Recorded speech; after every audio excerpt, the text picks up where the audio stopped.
All right, Spurs Nation, we're going on to our next question. This one comes to you from Bucking Spurs Instagram page from underscore Monty underscore. The other day on Instagram, I reposted a video of Steven Jackson talking about Steve Kerr. I don't know if y'all saw that. He has that new podcast show on Showtime called All the Smoke, I think. So, this question: if Steven Jackson would have kept his cool and stuck around, there's no doubt in my mind that he would have helped the Spurs win another title in 2013. People forget that he was let go literally days before the playoffs. Now I know we're kind of jumping back in the time machine here, but at the same time, this is a very fun question. I felt like I think everyone has their own opinion on Steven Jackson when he was here with the Spurs, and some people separate what he did after and what he did while he was here. Some people don't, and that's totally fine. It's all up to you guys. But let's go ahead and throw it to you, Destin, first. What do you think about Steven Jackson, and could he helped us win another title in 2013? Man, that's hard to say. I mean, in 2013, it's not like we were a piece away or anything. We literally just messed it up. I mean, we started missing free throws. Well, hold on real quick, Clint. Let me ask you, was it 2012? It was 2012, I think is what she meant, right? Oh, 2012? Right, because 2013 was the Miami Heat, right? So no worries, Monty. We got you, 2012. Okay. 2012 is when we lost to the Thunder, right? Yeah.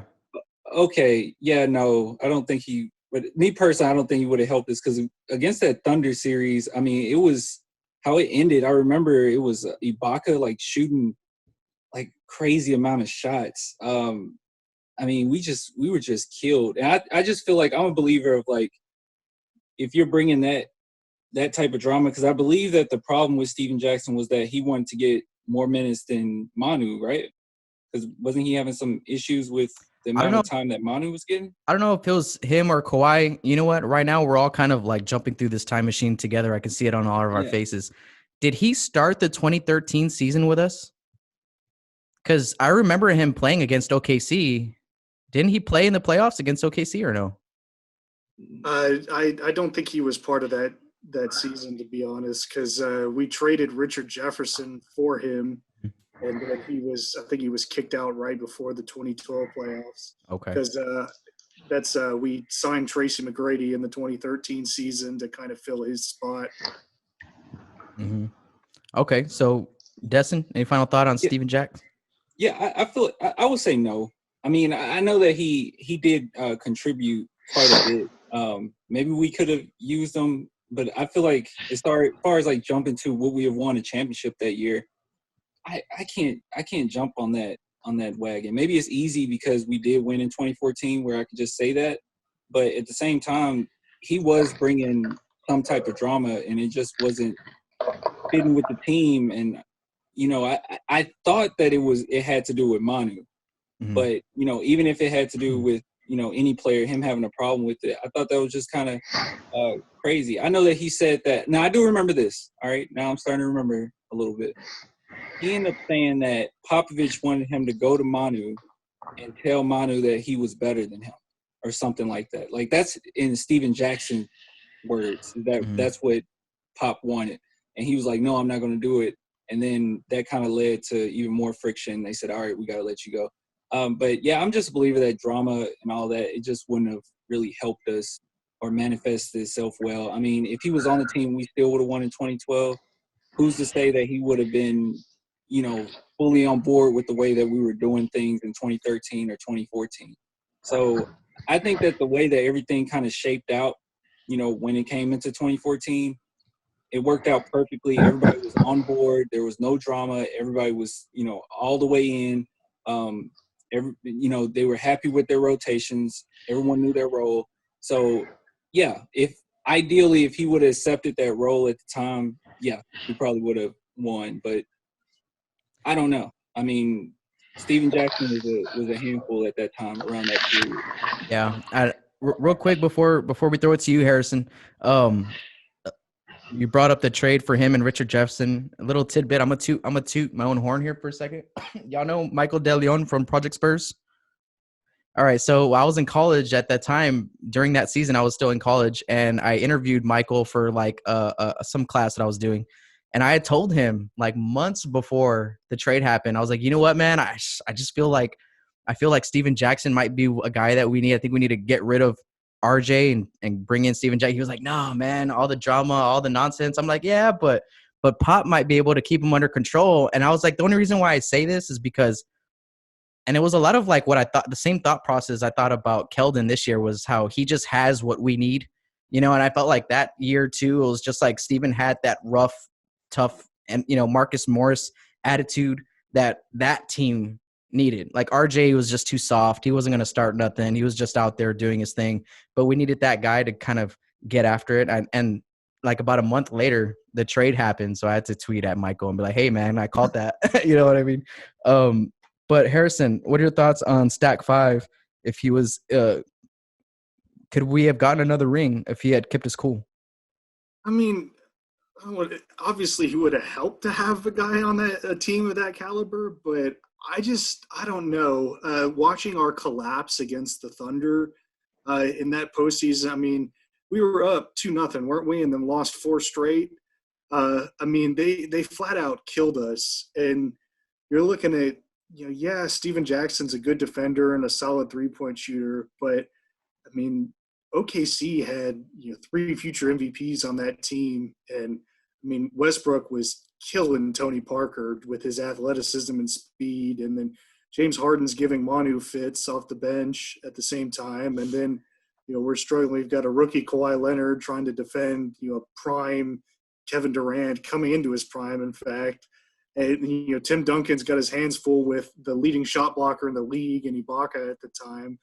I mean, and then they had Perkins as their center, who's another good defensive guy. It's just, yeah, it would have helped to have a guy like that on the team. But I also think that you have to look at the domino effect. If he gets put in there to help guard Durant, I think we still probably lose. And then Kawhi Leonard misses out on valuable experience guarding a high-level player like that, which he then takes into the next season against LeBron, and then the following season against the same guy. I mean, Boris Diaw gets minutes, and then he guards LeBron in the next 2 finals. So I think, yeah, sure, he would have helped the team some, but I don't think that's a guaranteed title with him on it. I think him leaving opens up room for guys to do what they did and get us that title in 2014. Yeah, absolutely. Matty, any final thoughts on Stack 5?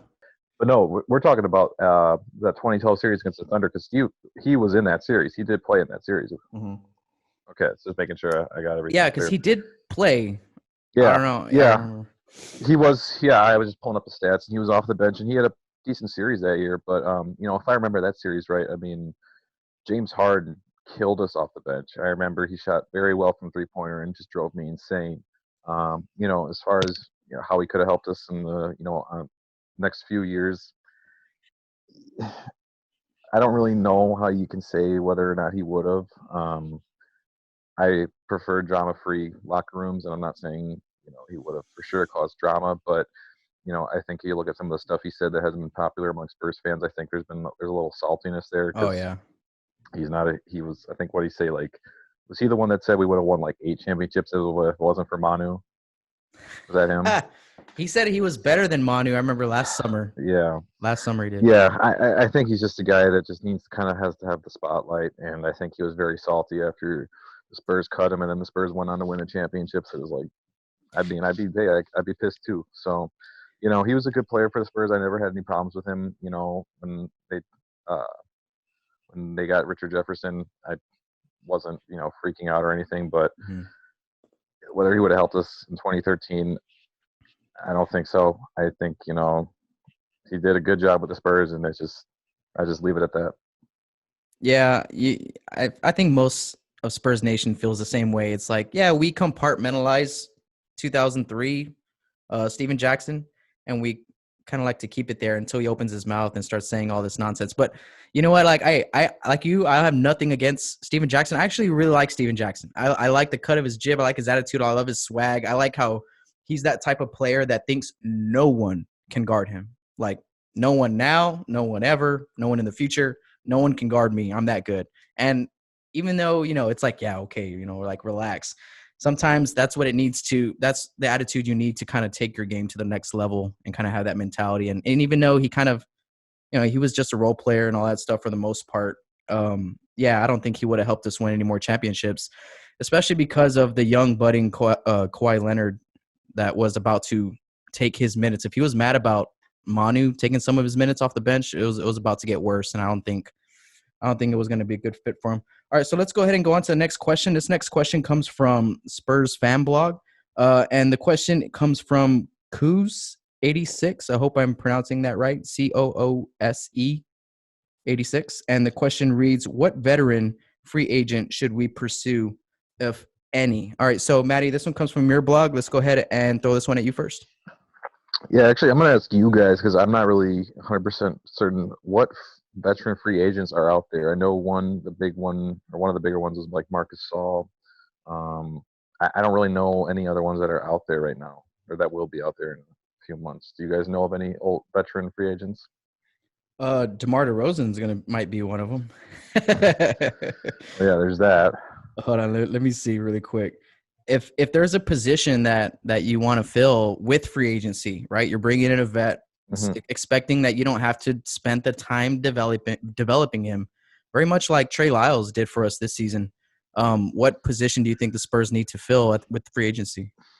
Well, if you're going to bring in a free agent veteran, I would prefer more of a back or a front court. I think I don't want another backcourt veteran taking away minutes from, Keldon. Keldon's more of a front court, but DeJounte and Derek.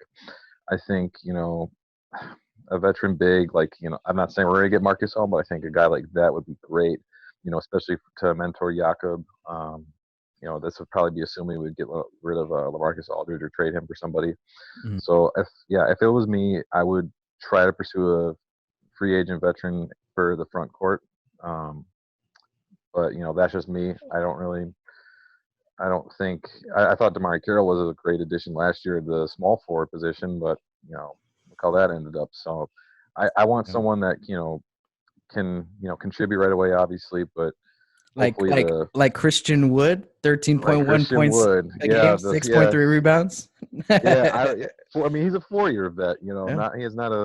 He hasn't been in the league a ton, but I love a Christian Wood. I love a Marcus All. I think I saw Paul Millsap was a free agent too. He is. Tristan Thompson, Derek Favors, Aaron Baines is going to be a free agent again. Bring back the Australian Hammer. Yeah, you got Marcus All, Serge Ibaka. Yeah, I mean, if you can get a free agent front court guy. Hey, what do you think about this name? What do you think about Jerami Grant? Wasn't he the one that played? Yeah, didn't he play for OKC? Is that the same Grant? Yeah.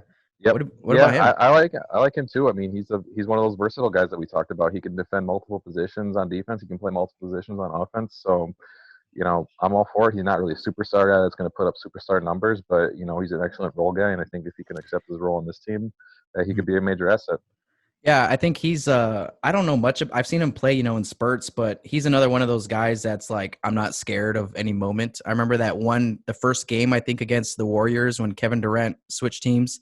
I think he was the one that was guarding him for the most part, and he was the most aggressive guy on the floor for a little while. So, Destin, let's go ahead and throw it to you next, man. Free agent, or if we're bringing in a veteran into the Spurs locker room, who would you like to see, or what position would you like to fill? I'm looking at the free agents right now. Personally, my dream has always to have Gordon Hayward. I'm just like a huge Gordon Hayward person. Ever since I saw him with the Utah Jazz, I'm like, dude, this dude, he plays like, I don't know. It just felt like a more smooth, more polished, mellow without the ego. Kind of similar to what you said about Rudy Gay.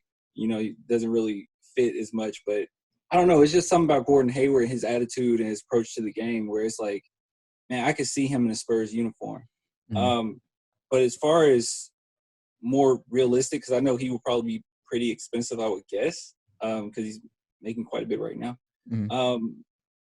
If we could get Jamal Crawford or something like that, I think that would be a cool just player to grab, and somebody that is familiar with DeJounte, because they have the same frame, they have the same length, like the exact same, actually, with height and wingspan.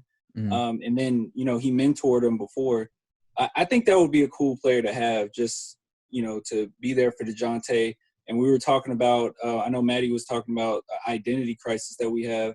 And that's just completely true. And I think somebody like Jamal Crawford can add on to that more hard exterior that we need, that toughness, that level of attention to detail that's going to go out there and be fearless. Because right now, it's so many different types of players. I think all of them get along as far as off the court. I'm sure all of them are friends and all that. But as far as on the court and what this team is, I have no idea. And I had no idea what this team was for a few seasons now. So I think that having a player like that might be able to help just for the attitude and grooming DeJounte, because my biggest gripe with DeJounte is offensively, because I feel like he has the frame to end up being a really good scorer, but sometimes he has a hard time utilizing it. So that would be my picks. So I'm looking at Gordon Hayward right now. He has a $34.2 million player option. So very, very similar to like what the DeMar situation is over here. That's kind of what they're going for over there. And I love Gordon Hayward too. I love that scenario, but I want Utah Gordon Hayward. It's like I don't want Boston Gordon Hayward, and I definitely don't want San Antonio Gordon Hayward, where he's going to take even more of like, oh, I'm going to move the ball more. I'm going to take a season or two to get adjusted and all that stuff. If we could have like Utah Gordon Hayward, put him in here. Yeah, that's dirty. Harrison, let's throw it to you next. Free agency. So I'll go with a couple small names because obviously there's our Giants we'd like to chase and all that. But two that jump out to me, Sacramento declined their team option on Harry Giles a few months ago. And that was just kind of puzzling because he's been healthy this season. He was putting up double-digit points and rebounds when he was getting good minutes. And, I mean, on the season, he's only playing about 15 minutes a game, and he's averaging about 5 points, 3 rebounds. So pretty solid numbers for him. He'd also come cheap because he doesn't have a lot of sample size to look at in terms of games played and all that. And I think with our medical staff looking after him and getting him some good time, there's another multifaceted big you could have in the lineup. I mean, the guy was a projected number 1 overall pick a couple years ago. He's insanely talented. And he's a good kid. And then the second that gets to me is Torrey Craig.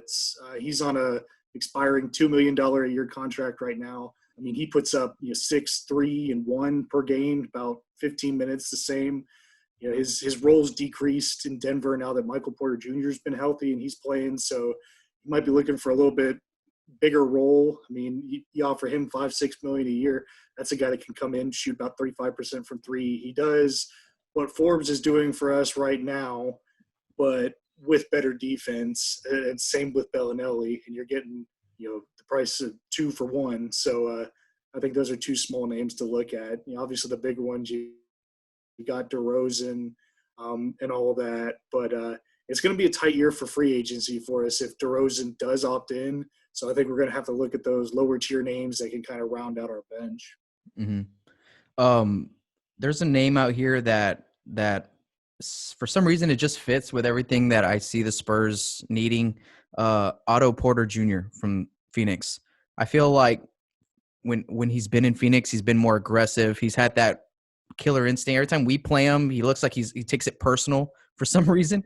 I don't know what. So I like to see those games against Phoenix, even though they're just kind of throwaway games. He had a really good 2 or 3 seasons now.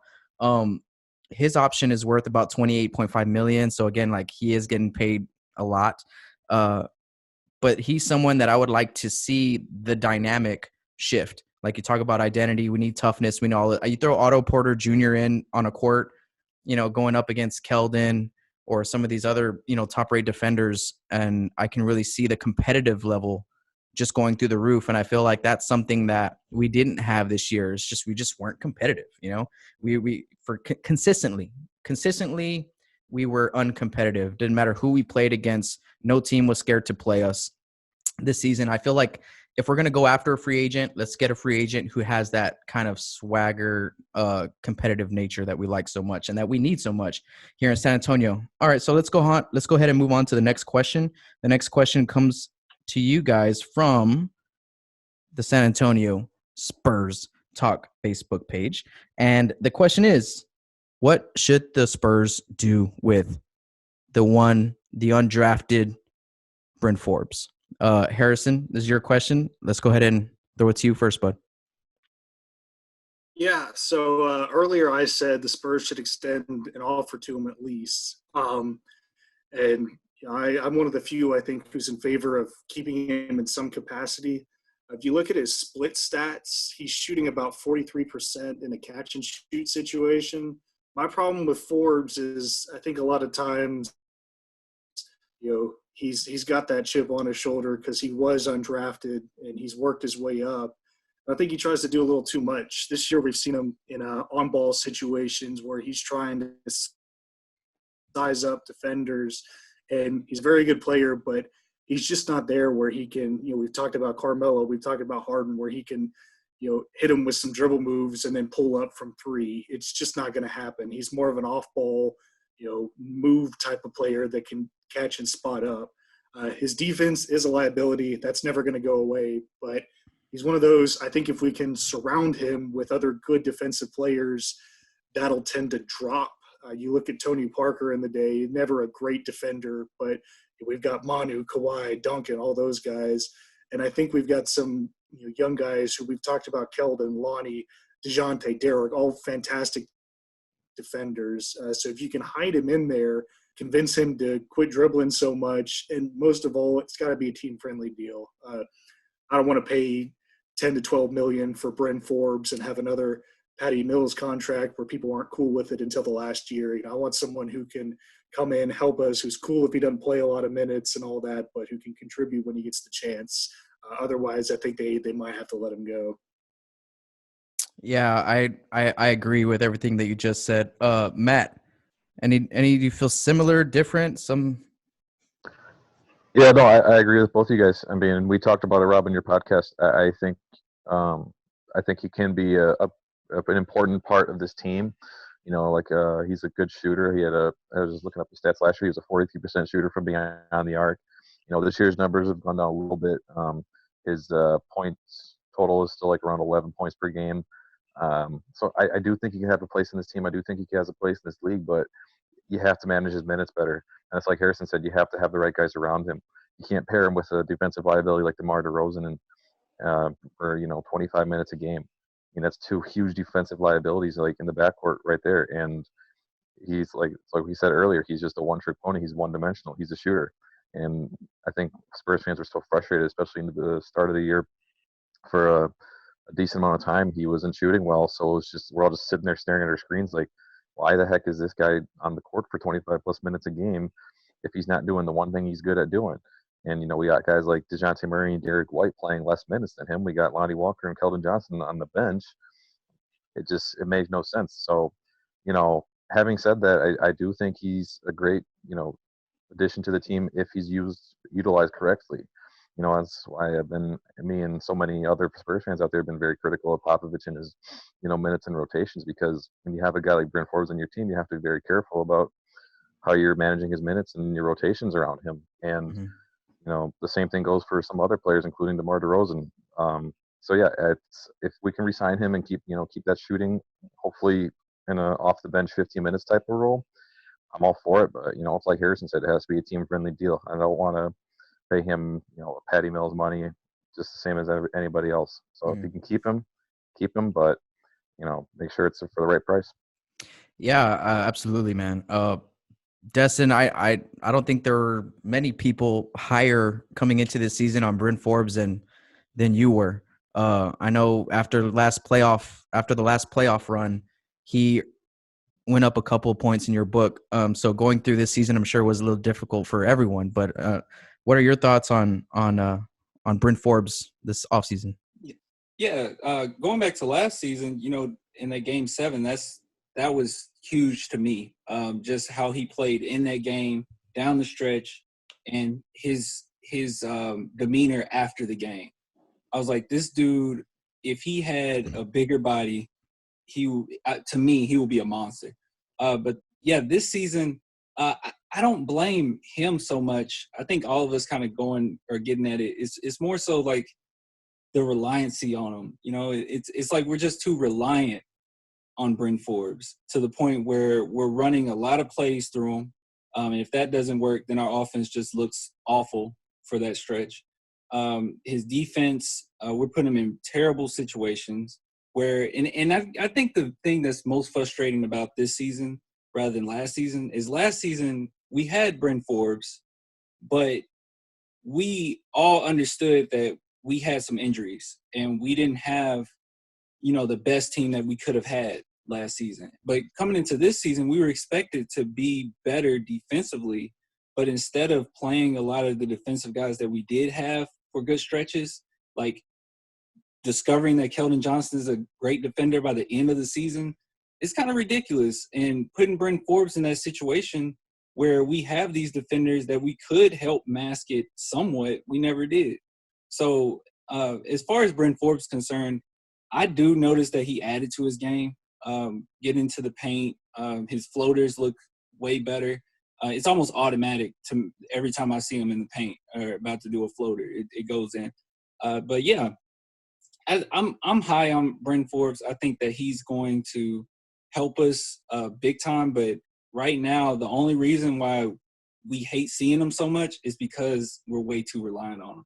He's not a star player or a starter, really. And he was only a starter last season because he had to be. So, yeah. I think also going into the season before last, into last season, it was such a huge jump till we were all high on him. And then kind of expecting the same this season, it just hasn't been. I mean, as far as his stats, it's kind of still the same. But, it's pretty obvious that him and the team have looked awful this season. So, yeah. That's my take on it. Keep him. Yeah, I agree with you guys. He's an asset. Shooting's always going to be an asset in this league. I guess it all comes down to what your expectations are. Like last season, we didn't have any expectations for Bryn Forbes. This season, we had high expectations because he showed us last year that we can rely on him, that the coaching staff can rely on him. He can hit big shots. He has that defensive swagger. Yeah, he can't really guard the best, but he tries. He's going to put all of his effort, his body on the line, and that's something that we love to see. And that's why this coming into this season, it was such a big disappointment because we didn't see him. We didn't see that out of him consistently. And I think that, like, everyone's right. It's got to be a team-friendly deal. But I think what most people are forgetting is, like, man, he had a lot of pressure on him this year. He had a lot of pressure on him last year because of circumstance. He had a lot of pressure on him this year because it was a contract year. And he got the starting spot. And he was given the minutes. So it's like, hey, the ball's in your court, like metaphorically, whatever, literally. The ball was in Bryn Forbes' court this season. Underperformed with it, like y'all said. I'll put that on Bryn as well. I mean, Davis got paid, $7 million a year for 3-4 years, and he came off the bench, shooting our shooter. So I don't understand why we can't, work something out with Bryn, but I think it's the best interest for both parties involved to do a team-friendly deal. I think that Bryn Forbes needs the Spurs a lot more than the Spurs need Bryn Forbes. I would hate to see Bryn Forbes just be another guy that we developed, that no one knew about, plays well with us, leaves to another team, ends up being out of the league in about 2 or 3 seasons. I can easily see that happen with Bryn Forbes, and I don't want to. I don't want to see that happen. He's young. He's still 26? So 26 years old. He's got a good 4, 5, 6 years in front of him. He's a shooter. If he can turn to a JJ Redick type of role, come off the bench, your role, your sniper, we're going to put you in the best lineups to get him open shots, things like that, then he'll flourish. But he can't flourish in this role that we gave him this year. And that's on coaching staff. I'm sorry. That's on the coaching staff. But they see more than we do. They see him in practice. They're probably like, hey, man, Bryn can go. Just didn't really work out for one reason or another this year. All right, next question comes to us from Spurs Wave on Instagram, and it's the biggest domino this offseason for the Spurs. We have to figure out if we're going to knock it over, or if we're just going to leave it right there where it is, and that's DeMar DeRozan. So, Destin, this one came from your account on Instagram. What are your takes on the really heavy weighted rock that are on our shoulders right now, and that's DeMar DeRozan's contract situation? Yeah, I know you were not huge on DeMar DeRozan like at all, and I was cheering for him, man. I was right there. But this season, it's not that he played bad, because DeRozan was probably the best part of this team this season, sadly enough. But yeah, it is some stuff where I see from him, and I know one thing that you mentioned, and I never really thought about it, and it was, how does he fit long term, but then how does he even fit short term? And it's not his fault, or even really the Spurs' fault. It's not really much we could have done. We were put in a really bad situation. We made the best out of it. So as far as what we should do with DeRozan, to me, I don't really care. I would, if it meant that the young guys would get more minutes, I will let them go. That's just me. Just so we can, open up some space, get some new pieces in, let the young guys go, because at this point, I don't really know how he fits anymore. He doesn't, like you say, doesn't fit short term, doesn't fit long term. His style of play isn't that great. He doesn't fit our identity, like Matty said. Like it's just, I don't know where he fits anymore. So yeah, I love the guy, but I would much rather just let him go, or try to trade him. Maybe they can figure something out. He signed back and we trade him. I don't know, but that's what I would do with that. All right, Harrison, what would you do if you were the GM right now and you had DeMar DeRozan's contract on your desk and you got to make some decisions? Right now, I'm waiting to see whether or not he opts in or out, because if he opts in, we're kind of stuck right there. And frankly, everybody's talking about trade. You're not going to find a trade partner for a $27 million contract easily. Look at Kawhi Leonard. His was an $18 million contract, which is now kind of a starter contract, not just a star contract. And it took months to find a deal for him.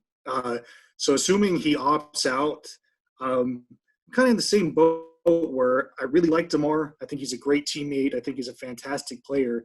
It's just tough looking at the logjam, because I don't like him playing small forward, especially defensively. He's too small to keep up with the bigger guys at that position. He's not great at spacing. And then I talked earlier about DeJounte's numbers at the point guard spot. DeRozan started slow, and DeJounte's numbers were incredible. And you notice we were number one in the West at that time, where DeJounte's taking the main load for our team. And then you look at Derek White, his minutes are the same this year as last year, and his numbers have increased. I think he gets one more minute per game than he did last year as a starter. Now he's coming off the bench. He's playing better. So, I think it's clear we're going to have to get those guys time. And if you were to move DeRozan from small forward to shooting guard, well, then what are you going to do with you? You got Patty Mills on contract. You got White. You got Murray. You have Walker. You have Johnson, who can play both. You have Weatherspoon in the G League. It's just, if we bring back Forbes, we got him at that spot. There's too many people there to shove down. And like I said, there's just too much conflict at that small forward spot. So I wouldn't be mad if he opted in. I love the guy. I think he's a great player, but I also think just moving forward, the way our team wants to go, we drafted Samanich as a kind of inside-outside threat who can space, and I think we're looking for some pure shooters to, at least from what I've seen, the direction the team's going. They're looking to get some pure shooters and spacers around DeJounte, have him facilitate the offense, and give him a 5-out spread to kick out to. And we've seen that with Lyles, Aldridge at times, even though he struggled. Even Pirtle stepped out and hit a few. But DeRozan, Gay, those kind of guys, it's just not going to be them. And if it's going to have to be a ball-dominant offense for him going forward, it may just be best to let him walk, see what we can do with that extra cap space this year, or even next year when we have a star-studded free agency class. Yeah, I agree. Matty, DeMar DeRozan. Yeah, it's a really tough situation, and especially like Harrison said, if he opts in, it just really limits us to any free agent signings, and it just kind of keeps a cap on this team ceiling, at least for the short term. Like everyone, I'm sure I like DeMar. I think he gets a bad rap. I think he gets a lot of blame that he doesn't really deserve. And I think after a lot of losses this year, we kind of looked for a scapegoat, and I think he was that scapegoat a lot of times. When I think the reality of the situation was there's so many problems with the team this year that you can't point it at any one player or coach. I mean, it's a collective problem as a whole. Um, I think the problem with DeMar is he's not exactly always the problem, but he's not the solution. And you and I talked about this in your podcast, Rob. If you're in the front office and you're trying to make a decision in regards to Marcus Aldridge and DeMar DeRozan, and who do you keep, who do you let go? And if it was me up in the front office, I mean, this may be an unpopular opinion, but I would keep Marcus Aldridge and try to, maybe if you can do a sign and trade with DeMar DeRozan, otherwise, let him walk and see what you can do with that $27 million in free agency. A guy like DeMar DeRozan, he's a very ball dominant player, and he's not someone that can, work off the ball and work, for open shots like a Bryn Forbes or even like a Marco Bellinelli. I mean, he needs to have the ball in his hands to be productive on offense. Now, granted, when he has the ball in his hands, he's very productive. As we've seen, he can facilitate an offense. He can, he's improved his passing. His assists have gone up since he's been here. His efficiency on offense has gone up. But, at what cost when we're, taking reps away from DeJounte Murray and Derek White and Lonnie Walker and Keldon Johnson, giving DeMar 30 minutes a game, and we're just still losing. I mean, he had that stretch where he was just playing before the All-Star break. He was playing phenomenal, scoring just historically good numbers, night in and night out, and we were just losing and losing and losing, and it was just the most frustrating thing. So, and and I've done it too, where after a game, after a loss where he wasn't, the biggest problem, where I kind of want to look to him as a scapegoat, but the reality is, he wasn't our biggest problem. So, but it's like I said, he's just not the solution, in my opinion. I think if you let DeMar go, you're going to see more reps for Derek White, for DeJounte Murray, for Keldon Johnson, for Lonnie Walker. And, I think we improve defensively. I think we get more ball movement. And I think if you're able to, keep with Marcus Aldridge, maybe extend him just, till the end of his career for, less money, hopefully, that, you keep an all-star level, player on your roster to, kind of help mentor the young guys. And, like we said, Marcus Aldridge isn't going to be taking away reps from, all the young guys in the backcourt.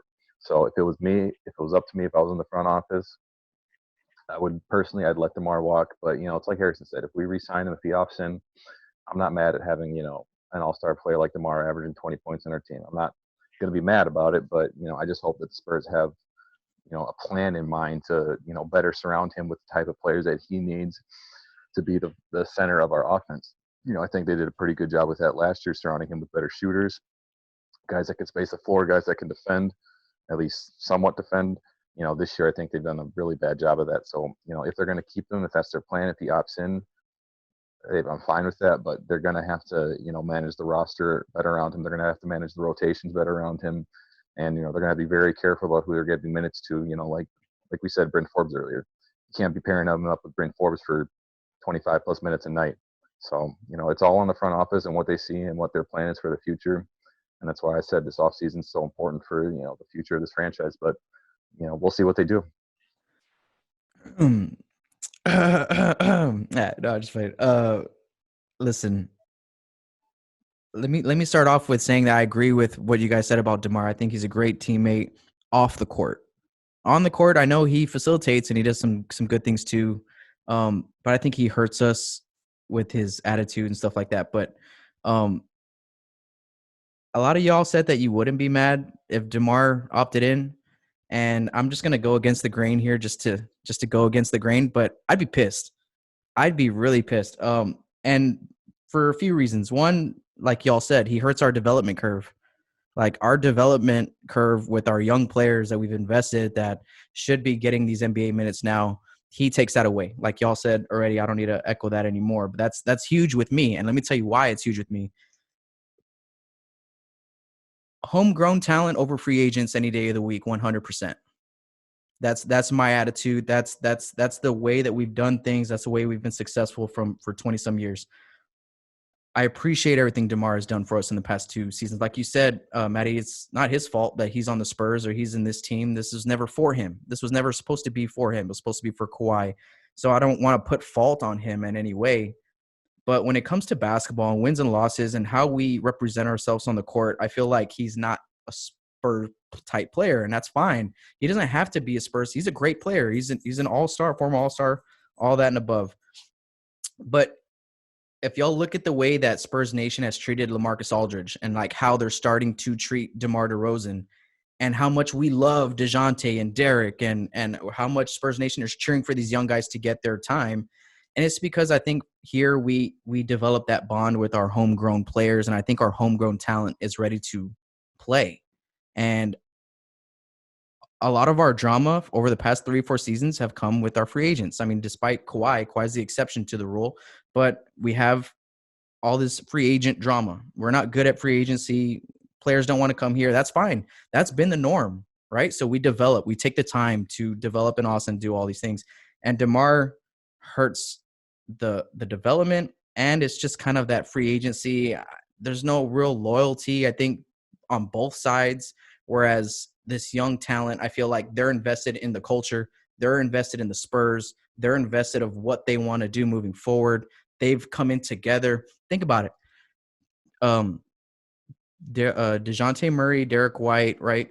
Those young guys have been together, growing, developing together now for a few years. We're about to see something special. We're about to see Quindary, Luka, and Keldon Johnson grow together as players, as friends. You know what I'm saying? Their relationship started at Summer League last year. They're walking around Vegas, just them three. They're kicking it, blah, blah, blah. They're having a great time. They're developing that bond. You know what I'm saying? That's going to transfer over to years of success, I feel like, down the road. And so I would be more leaning towards, I hope DeMar DeRozan doesn't opt in and just let's go with these young guys. I'll take some growing pains. I'm cool with that. But if he comes back, I just hope that we run it. I was very confident in this team in the beginning of the season. I still am. It was just like you guys said, the minutes were, I don't know, they weren't given to the best maybe player at the position, but maybe who earned it the most. And I think that's like where the Bryn Forbes conversation comes in. I think last season he earned the right to have a full season as a starter, especially in a contract year. So the Spurs do those type things, right? So it's like, we're going to give you that loyalty, that opportunity to show what you can do, get your money, get paid, have a great career. But at the same time, I'd rather just run the next 5 years with our young Bucks. All right. So that's going to be the last question for today's episode. Oh, go ahead, Clint. No, I was going to say, I agree with you on that as far as the DeMar DeRozan thing. And I know that, like, all those players, they're grown, technically they're all grown men. But this season I've seen it, especially what you were talking about. I excused it the first season he was with us with some of the attitude stuff. That's on court, not off court, but on court. Mm-hmm. But I saw it a lot this season where I was like, okay, you're still not – going to try to get along with the refs just a little bit. You're just going to attack the refs constantly.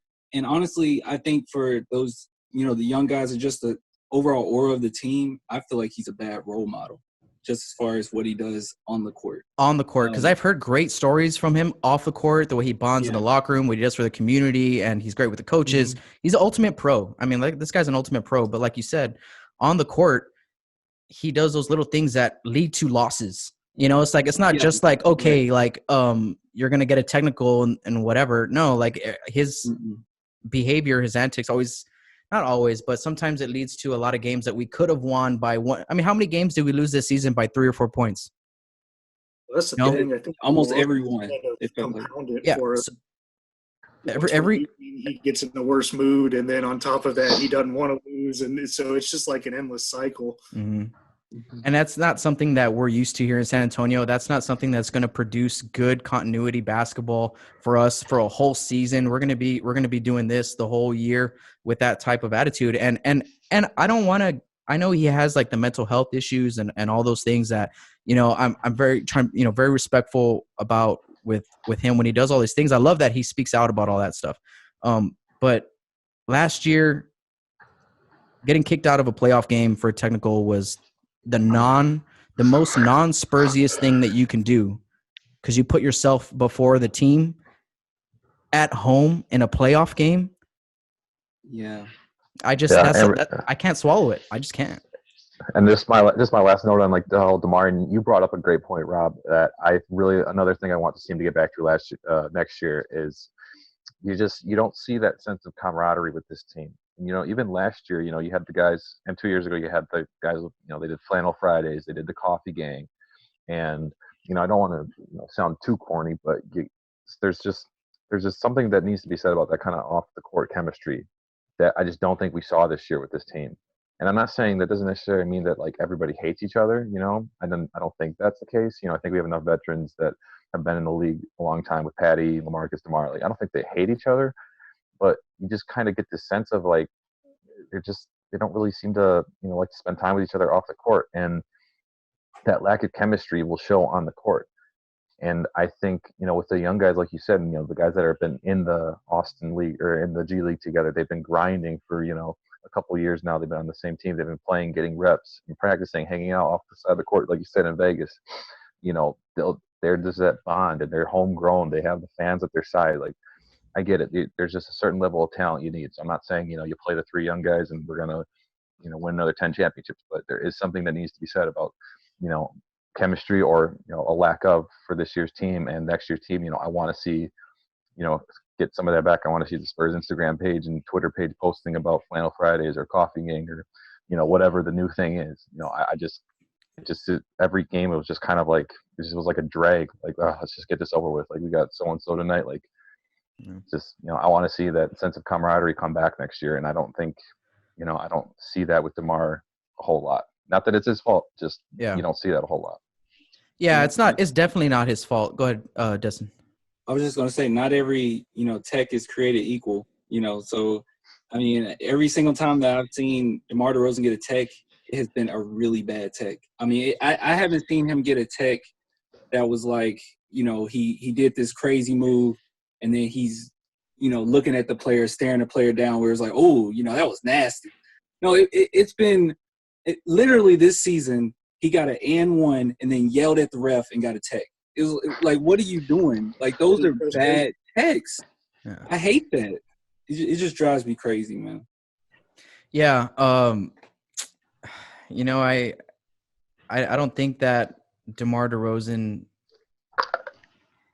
I don't like to give him any slack, because I think, like, when it comes to the way he does, like, his post-media interviews and things like that, he's the ultimate pro. He always keeps, like, he separates, business and basketball. A lot this season has reporters have been asking him about, is he thinking about what he wants to do with his contract, and this and that, and blah, blah, blah. But he's like, nah, I'm here. I'm a Spur. Like, of course, like, I want to he'll ask, like, the reporters, he's like, you want to get paid, right?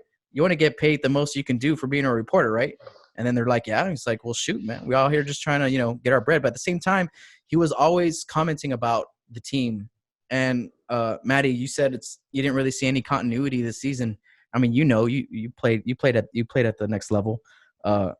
It's hard to build continuity when you're not winning games. Yeah, absolutely. Yeah, no, winning is the absolute cure-all medicine.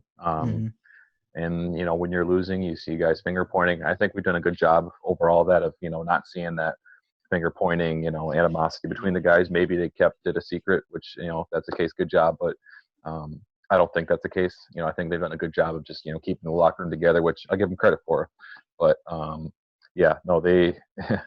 winning will definitely help that, get that sense of chemistry back next year if they can do that.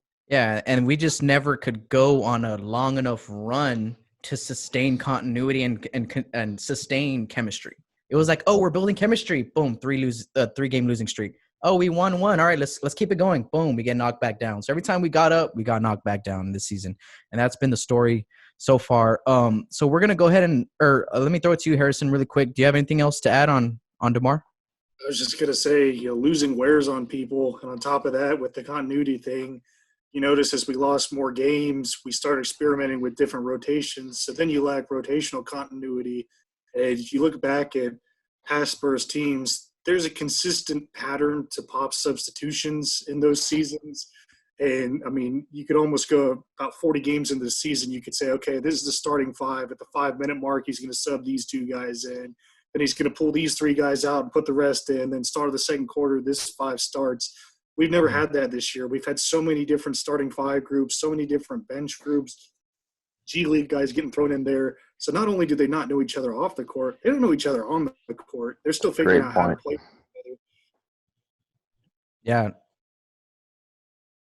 Good. I mean, yeah, absolutely, man. It was just too much of a carousel this season on so many different levels. You know, one level's spinning, the next one down is going fat, whatever. It was just so hard to build anything this season, and we paid for it. We weren't going to make the playoffs. I was saying it already for about a week or so. It was just, you know, if we're going to try to predict the future, let's look at the past, right? And so the past this season did not look pretty good for us. Okay, guys, that was the last question of this episode of Order on the Court Mailbag Edition. Harrison, we'll start off with you. Can you let our viewers know where they can find you, subscribe to all the stuff you got going on? Yeah, just go to facebook.com/San Antonio Spurs Talk or search San Antonio Spurs Talk on Facebook, and you'll find us with the top option there. Awesome. Destin, where can people follow you? You can follow me on Instagram, Spurs Wave, or Spurs Dynasty, or you can follow me follow me through YouTube, and that's Clan the Spurs Fan. Awesome. Matty, what's going on, man? Where can people look at all the stuff you got going on in Spurs world? Yeah, you can check us out on SpursFanblog.com. We're trying to get new articles out every week. Harrison's been a big part of that. He's been writing in some pretty incredible articles the past few weeks. We're also on Instagram. It's at SpursFanblog. You can check us out there, see all our updates, and check out our page. All right, guys, Spurs Nation, this next one goes out to you. If you like what you saw today, if you like us getting together, talking Spurs basketball, make sure you put a like down in the below. Make sure you subscribe and let us know in the comments below, because we're going to be doing more of these mailbags for you, a lot more Spurs content coming to you in the future. So stay tuned for that. Of course, I'm Rob. You can find everything I do at buckingspurs.com. But most importantly, Spurs Nation, we would like to thank you. Thank you for watching. Thank you for reading our articles. Thank you for commenting, for posting, for liking, retweeting, whatever you do to help grow Spurs Nation. We thank you from the bottom of our hearts. That message is not just from me, but it's from everyone in this mailbag edition to you. So as always, thank you for being a Spurs fan. All right. Adios.